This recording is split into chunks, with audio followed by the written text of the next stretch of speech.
Yan, back to normal naman tayo at tayo ngayon ay nasa real world. Nandito naman tayo lagi sa real world, no? At Lunes nang ulit ngayon, no? So, balik na tayo sa katotohanan at sa trabaho, sa buhay, no? Hindi ko alam kung anong gusto kong gawin. Pero gusto ko munang ipakita sa inyo yung mga inihanda kong mga halaman. Yan. Ito ay mga sili at may mga seedling pots ako. Although hindi ko pa natatanggal yung sinampay, mamayang hapon ay meron tayong klase, mga alauna. Then pupunta tayo sa garden. Ito pa yung mga iba pang seedlings. Kung nakikita nyo sa baba, meron akong yellow rose. Ililipat ko nga rin pala to sa panibagong paso. Luyang itim. Ayan. So nagkadahulog na yung kainan ng aso kasi pinalagay natin sila sa labas. Ang aking mulberry na ating pinutol. So itong lupang ito, tambak para magkaroon sila ng espasyo yung tricycle na maikutan. Hindi ko pa rin naayos kasi wala tayong pera pambayad ng constru para tulungan akong mag-ayos. So talagang mano-mano ang gawain natin dito sa templo, no? Dahil wala naman tayong perang pampasweldo, wala naman mag-volunteer para tumulong sa akin. Tapos kahapon nagputol ako ng puno, nagtrim ako kasi yung ibang mga sanga is namamatay. Pinutol ko din yung, ayan, hindi pa talaga ako nakakapag-ayos. So kung mapapansin natin, ayan na siya, ayan na siya, ayan na siya. Oops, pakita ko lang sa inyo. Meron din akong kakao, pinutol ko rin, nagtrim din tayo ng sanga. I want to control yung kanyang paglago. So hindi ko pa rin naaayos siya kung mapapansin niyo. So dati, nung panahon ng pandemic, dito ako sa lugar na ito ako nagba-vlog. Ayan, di ba nakikita niyo? So, may ilang mga bunga ng kakao na nilalanggam. Kita niyo, di ba? Pero ito pa, ito ang gusto kong i-save para mag-grow siya ng panibagong sanga. Ay, sayang yun, oh. Kaya nga lang linalanggam na. Ito rin, nabubulok siya. So, I need to trim yung iba pa. So, ano ba? Naging tour na to sa ating lugar. At yun is manok ng mga, sabi nila manok daw ng tatay ko, pero iba nag-aalaga. Kaya nga lang, itong mangga natin, puno ng mangga natin, puno ng avocado, ay hindi namumunga. Though we have here, puno ng langka. Ay, asan yung langka ko? Ayun pala. So, nung nakaraan, tinalian natin siya o plinastikan natin siya para hindi mabulok. Okay. So, back to work tayo. Mag-usap muna tayo. Saan ba I think dito. Hindi, ayoko dyan. Doon ako sa pwesto ko talaga. Kahit ano. Meron akong mahalagang topic na gustong ikwento sa inyo kasi mga kalahi. Ayan na, mga tuta. Ayun na sila. So, nakikita nyo ba? Hindi yata. But anyway, usap na lang muna tayo. Alam niyo sa susunod, pasal kayo dito sa akin at magkwentuhan tayo, no? Paano ba to?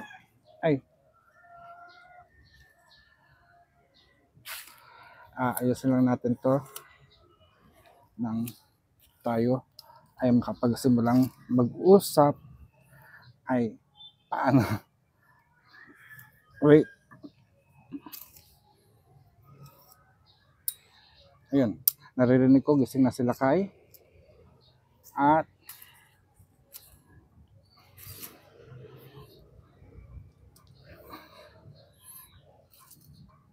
yan.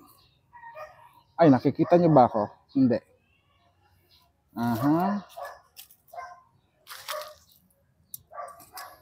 Mali yata ang pagkakagawa ko, pero anyway, sige, ganito na lang tayo mag-usap, no?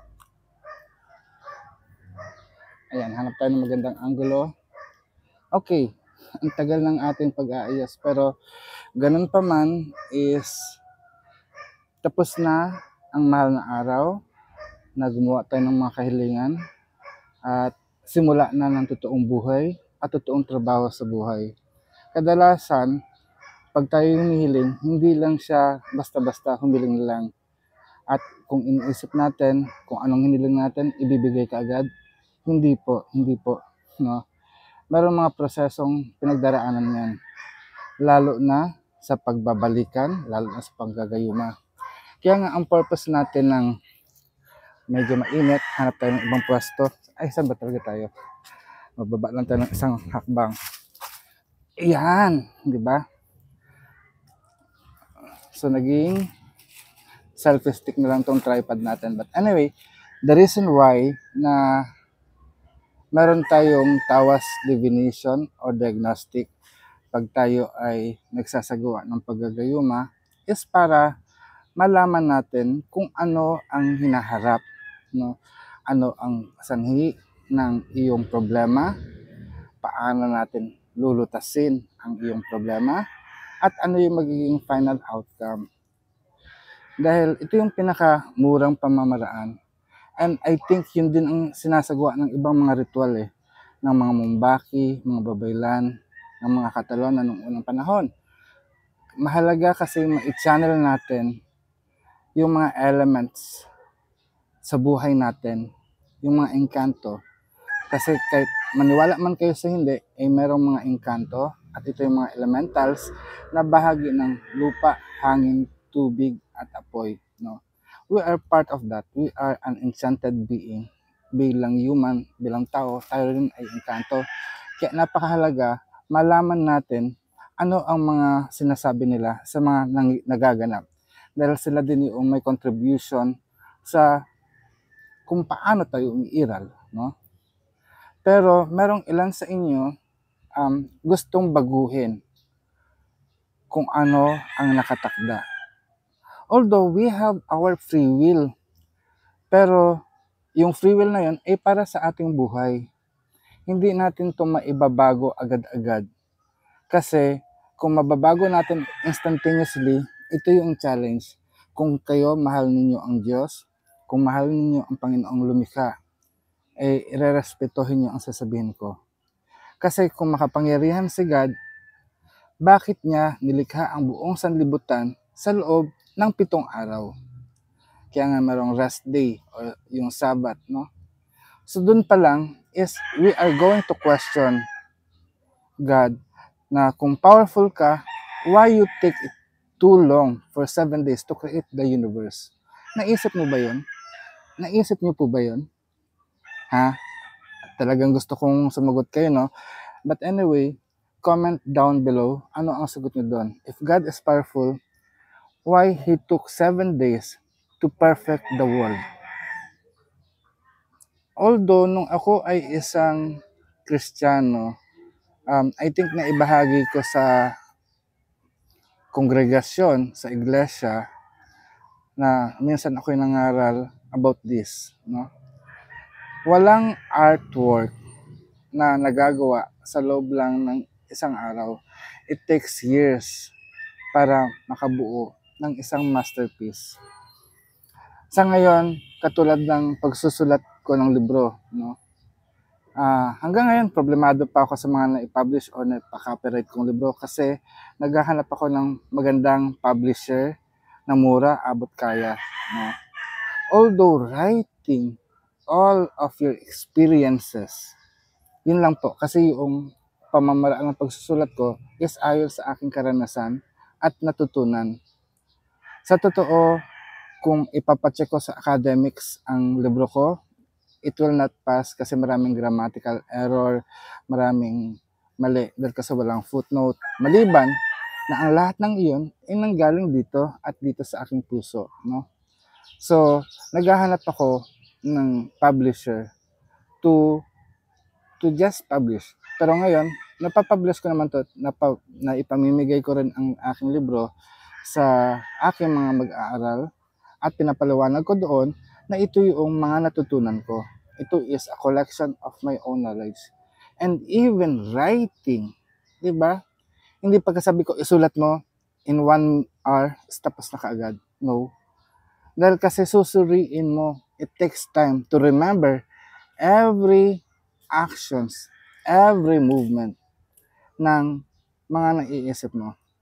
Although yes, ngayon napaka high-tech na may technology na nakatulad nito, pag ako'y nagsasalita, ika-capture nila ang bawat salita ko at gagawin nilang words, no, or letter na ang tawag doon, subtitle or naka-closed caption siya, na para it's good for those who could not hear, no? Pwede nilang mabasa. At yun nga ang problema ko, dahil kasi pagka sa YouTube, no, kailangan i-type ko po sa maigi, or even sa TikTok maganda kung gumamit ka ng CapCut, is sila na mismo magpo-process, napapakinggan nila kung ano sinasabi mo at ita-type nila into words at letters para maipalabas bawat bukas ng bibig ko ay lumalabas. So, balik tayo. It takes time. It takes 7 days para malikha ng Diyos ang ating buhay. Pero ikaw, bakit ka nagmamadali? Kaya nga, umabot tayo ng proper age, yung kaluluwa natin, yung ating potential, no, is parang paunti-unti nilang ibinibigay sa atin. Hindi isang bagsakan lang. Kasi kung isang bagsakan lang, bata ka pa lang, stress ka na kaagad. Diba?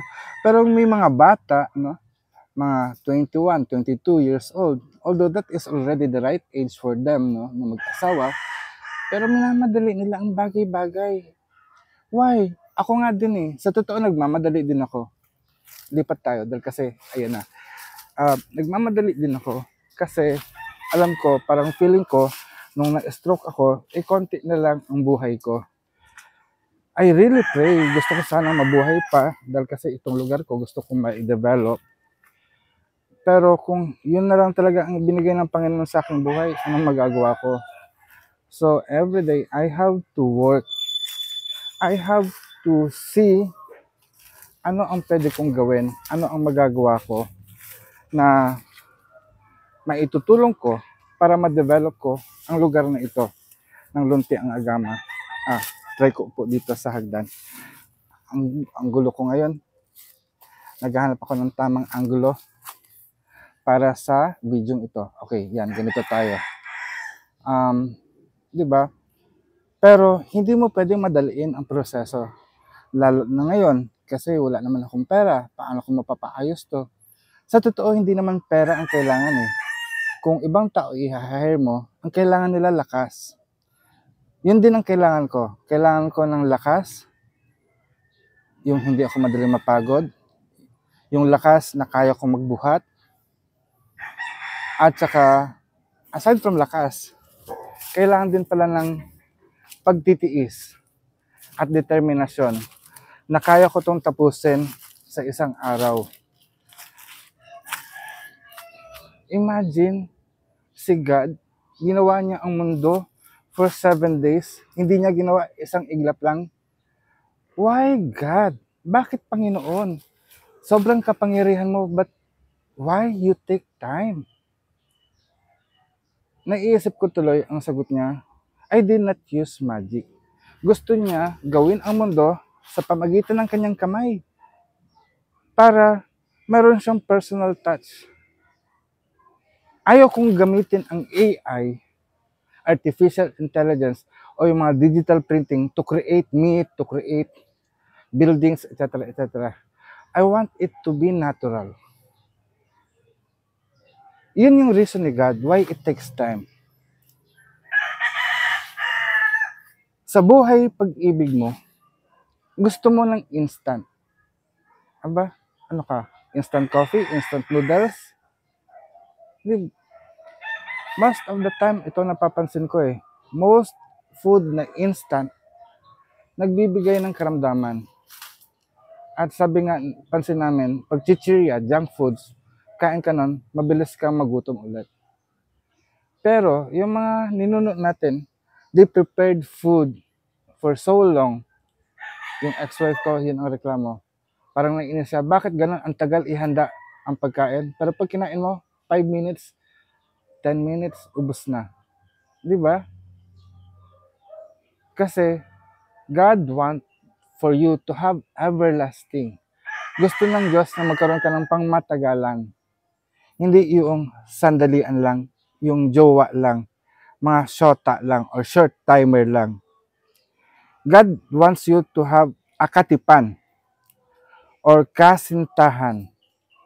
Hindi shota, short time, hindi jowa, joke lang, kundi gusto niya ng forever. Wala namang forever. Talaga, walang forever. Sa totoo, meron.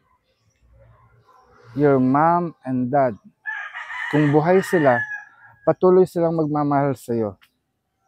Yung relationship mo sa iyong mga kapatid, that is everlasting. Maging siguro sa kabilang mundo ay magiging kapatid ka nila. At yun ang pinagpapasalamat ko, kahit hindi ko pa masyado nararamdaman. Kasi alam, ako, para sa kanila, ramdam na ramdam nila. Sorry naman, hindi pa ako kinukuha ng liwanag. Uupo tayo dun sa taas. Mukhang, ayan na, yan na, yan na, yan na. Lakad-lakad kasi para lang makakontent. No, gusto ko sanang magtrabaho habang nagbablog. Meron naman tayong mikropono. Ayan, kinukuha na tayo ng liwanag. Babalik tayo sa bahay. Uupo ako. Ay, ayan pala si Lakay. Good morning, Lakay. Ayan, saan tayo? Ayan. Ay, nag-record ako. So, paupo muna dito. At ituloy natin, no, ating discussion. Ay, yun ang nakikita nyo. So, yun nga, mga kalahi, na God want us to have everlasting. Yung pangmatagalan at hindi pang short time lang. So, sana, itong tapos na ang mahal na araw, i-work out natin ang ating mga pangarap, ang ating kahilingan. We are a new person right now. Bilang isang bagong tao, binigyan tayo ng lakas, binigyan tayo ng karunungan, ng kakayahan. Gamitin natin to. Huwag tayong magpakatanga. Huwag tayong magpakabobo. Dahil kasi tapos na yon. Tapos na yung panahon na tayo ay tanga at tayo ay bobo. Huwag nating ipilit ang sarili natin na madaliin ang mga bagay-bagay. We have been given a new start to begin with. And start it correctly. No? Oo, wala namang tama o mali. So, do as you will, as long as you aim no harm. Ito muli ang Apa Adman ng Templong Antuhan ng Lunting Agaman ay sasabing, mayari na pag-asatin. Guys, please, mga kalay, please, start correctly. Walang correct, pero yung naaayon. Okay? So hanggang sa muli, paalam.